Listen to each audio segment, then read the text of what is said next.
they probably just crap their pants or just crap anywhere and then don't even clean themselves up. Welcome back. Be sure to subscribe. Let's get right to it. First topic, Trump completely blasted the Democrats for their lunacy. Go ahead, take a look at the clip. Well, not all of them. I think you have a lot of them that they don't know where they are right now. I think they don't know what to do, like men playing in women's sports. I saw a guy that I know, good guy, Democrat. He's trying to justify, 2 days ago on television, he's being hammered. And he's trying to justify men playing in women's sports, and it's sad. I wanted to call him and say, you better get off that subject. That's not an 80-20, that's about a 97-3, okay? If they talk about, you know, the famous, they always say it's 80-20. What's not, a lot of these things are not 80-20, like transgender for everybody. Let's have transgender for everybody, your kids, everybody. That's not an 80-20. They always say that's 80-20. That's 99-1, I would say. So, look, in one way, I don't like talking about it because I don't want to talk them out of it. Because, you know, it would be harder to beat them if they were normal on things. It shows that they're almost insane. And they do suffer from Trump derangement syndrome at a high level. And I guess I'm honored by that. Of course, the guy is honored by TDS. He's got a whole syndrome named after him. I'd be honored as well. But yeah, these issues he's talking about, the whole men and women's sports and just transitioning your kids and blah, blah, blah. Those are all 97-3 issues, even if that. What can the Democrats do at this point, since they've proven that they're not willing to pivot off these terrible subjects that have basically defined the party now? It's like insane. And the weird thing is that it always happens in schools, right? The schools are the places that are really facilitating this type of behavior. I think it's because people propped up teachers for so long and teachers can do no wrong that the whole system got corrupted, and now they're just using their power because nobody wants to talk down on teachers, you know, because they're like the greatest thing ever. But yeah, so pretty much these people who wanted power and just were pretty much social rejects went into the whole teacher industry and school industry, and they just decided, well, you know, I'm going to force this on people, and I'm going to, you know, make this my mission to spread inclusivity and, you know, make it a safe environment for trans kids, you know. The whole teacher thing got blown out of proportion. Listen, teachers, fine, whatever. Especially nowadays in 2025 with AI and everything that's going on and just all the information that's out there. I'm just going to be honest. I look at a teacher as more of like a babysitter, you know, like you put your kids in daycare for 8 hours or however many hours kids are going to school. And yeah, that's basically what I think of teachers these days. Sure, some of them are good, some of them are terrible. But yeah, as far as I'm concerned, it's just an indoctrination system, the school system. And yeah, the Democrats, they're going to have to pivot. If they don't pivot, then they're just going to keep sinking and sinking. And it's like Trump says, he hesitates to even say it out loud and tell the people because he just knows that it's just more of a destruction of their party if they keep doing it. But all right, let's get to the next topic. So Gavin Newsom didn't want to take any blame for the homelessness situation in California. Go ahead, take a look at the clip. And I'm just, on behalf of the taxpayers of the state, in the spirit of Ashley's question, I'm not interested. I'm just not, as a taxpayer, not just governor, I'm not interested in funding failure anymore. I'm not. I won't. Time to do your job. People are dying on their watch. How do people get reelected? Look at these encampments. They're a disgrace. They've been there years and years and years and years. I've heard that same rhetoric for years. People are dying. Kids are being born. Overdoses. I met a young man, literally, was out there doing Project Homeless Connect, reaching out near the 405 freeway. I found out the next day he was dead. In the name of compassion, because we had a notice. I could have helped him that night. I felt like a fraud. I felt like I let him down. We got to be more aggressive. I saw a young child, a young kid in San Diego, was with the mayor of San Diego right before his State of the State. This poor kid was addicted to meth. He was a wonderful kid. And he said, I'm really glad you came. He goes, I'm struggling. And there in the tent with his wife was a newborn baby. He said, thank you for coming. There's no compassion in denying what the hell's going on in the streets and sidewalks. They need to step up. Enough of the rhetoric. I'm serious. Enough of the rhetoric. People are dying in this state. It is a disgrace. It is one of the principal reasons people are so angry. They don't trust politicians. They don't like what they see. I'm sorry to get so intense about it. It's a moral issue. They need to do their job. And if they can't do it, let me know. Just say, we give up. And then we'll intervene. We'll come up with different strategies and different approaches. But I'm sick and tired of all the barriers and all the BS. So first of all, everything he just talked about right there is his fault. I live in California. Let me tell you, the homeless situation is terrible, right? And if it wasn't for Gavin Newsom, because he could set the standard of, yeah, we're not going to let this happen in this state. We're not going to do this. We're not going to promote it. We're not going to allow it.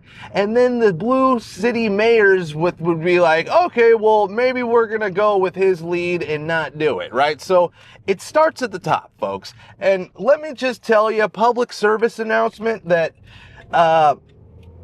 if you've ever gone into like if say you live in a big blue state, California city, whatever, blue anything, if you've ever gone out into like a Starbucks or a Jack in the Box and ever sat down, then you have feces on you. You've gotten, drug addict, tweaker feces on you. Because see, this is the thing. Everybody wants to claim that, oh, these are just people down on their luck, they're just getting rough times. They're under rough times.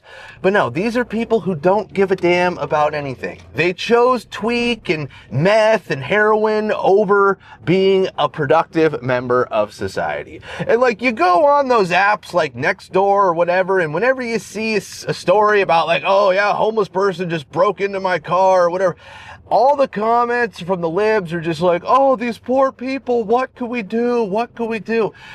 You know what you could do? You can make it hard for them to live on the streets. You end it completely. You just say, yep, you can't put a tent on the sidewalk. Sorry, that's illegal. And if you do it, and you do it multiple times, we're going to arrest you. And there you go. You have to make it hard for them to live on the streets. And like I said, it's a public health, issue too. Because these people, you think they're clean? No. They're dirty as hell. Their clothes are just covered in feces because they don't give a damn. They're blown out of their mind on their drugs. So they probably just crap their pants or just crap anywhere and then don't even clean themselves up. As you can see, based on just how dirty they are 24/7. But all right, let's get to the next topic. So Tom Homan completely destroyed AOC. Go ahead, take a look at the clip. First of all, you can't intimidate me. Come on, give me a break. I was enforcing him. I was wearing a green uniform, Border Patrol agent, for 5 years before she was even born. I had more than 3 decades enforcing immigration law before she became a member of Congress. I worked for 6 presidents. I've seen policies. I've seen hundreds of policies. Some worked, some didn't.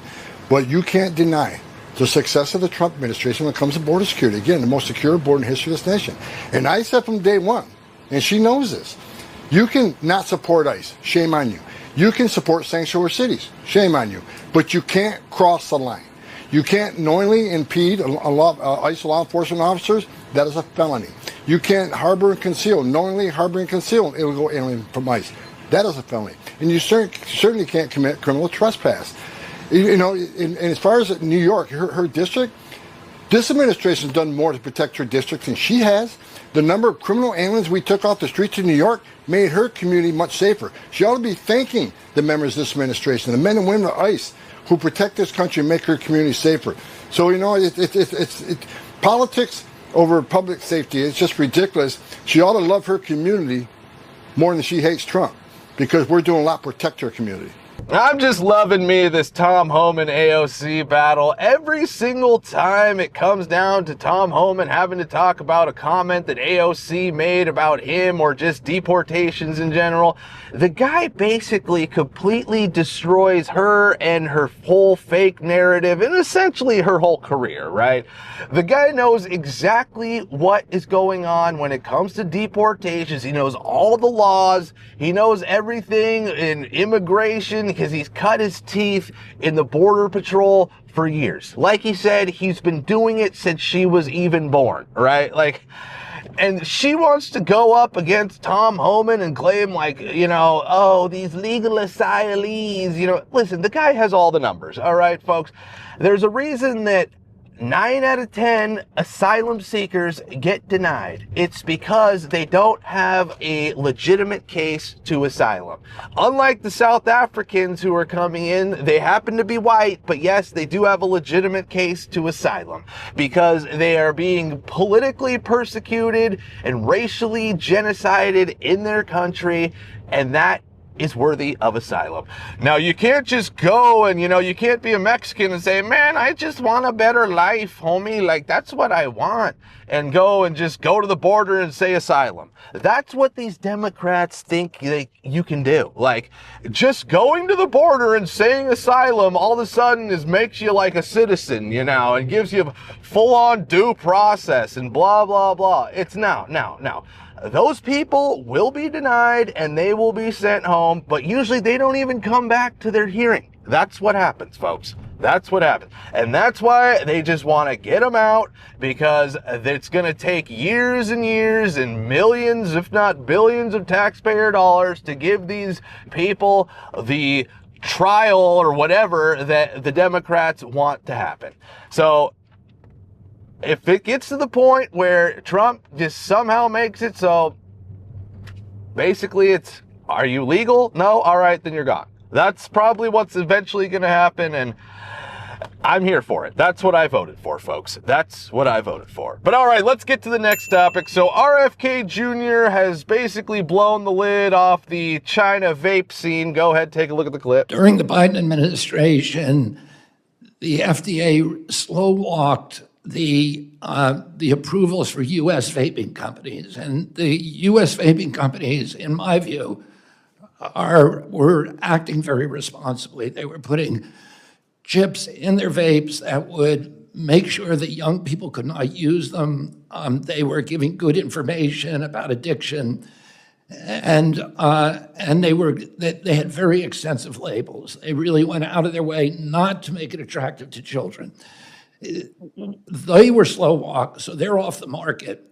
And in order to fill the vacuum, hundreds of Chinese companies came in with these colored, beautifully, attractively sour grape, comic watermelon, watermelons, all these flavors are targeted to kids. They had video games on the vapes that lure kids into addiction. So you're in tune with that. We are going to wipe them out. Thank you. We're going to get rid of all of them. Thank you for that commitment. As a mother of a teenager, and on behalf of all moms of teenagers, I know that vaping was going on in some of even our elementary and middle schools. We thank you. Isn't it hilarious how they basically made it impossible for U.S. vape companies to exist in the U.S., but somehow China was just able to usher their vapes in like it was nothing with probably no, oversight or regulation? It's just hilarious. The U.S. loves just destroying itself and propping up China or whatever country they feel like propping up at the time, or just make a ton of profit off the U.S. And of course, the whole vapes, like, do you want to be vaping a China vape? I'm not really a vapor, so, frankly, I don't care, but yeah, I don't want my vape juice coming from China. What do you think China's putting in the vape juice? Remember, folks, we got the China virus, so if you don't think they're putting something in your vape juice, then, you're just a moron at this point. But so, yeah, I mean, it's crazy that this type of thing was allowed to happen. Just, no. The American vapes that are trying to do a good job and trying to not, appeal to kids and be as, enticing to kids. No, we're going to stick you with a bunch of red tape, but China, whatever, just let them on in. Let them on in. That's just the U.S. in a nutshell right now, and that's what Trump is undoing, right? He's undoing us from all the stupid bullshit that we've been just stuck under for years and years and years. But all right, that's it for today. Be sure to like, subscribe, and we'll be seeing you.